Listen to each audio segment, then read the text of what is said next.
लिया जायजा। नमस्कार, देखो टीवी न्यूज से मैं ऐश्वर्या खाती। इस वक्त की बड़ी खबर, एयर इंडिया के विमान दुर्घटना स्थल पर रेस्क्यू ऑपरेशन अब लगभग पूरा किया जा चुका है।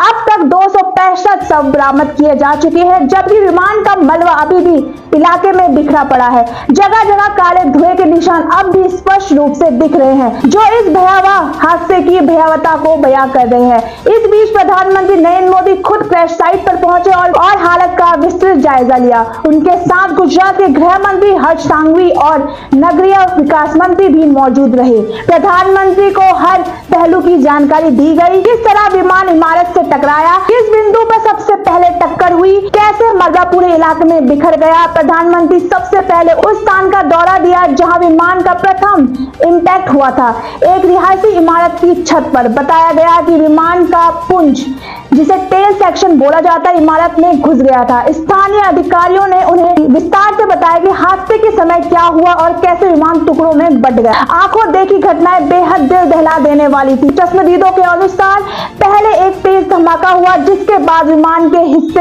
हवा में उड़े और आसपास की कई इमारतों पर गिरे। मिडिल फ्यूजलेज और कॉकपिट के टुकड़े पास की इमारतों के बीच गिर गए। इसके किनारे एक विंग का हिस्सा पड़ा था, जबकि दूसरा विंग पास की बिल्डिंग के पीछे गिरा पाया गया।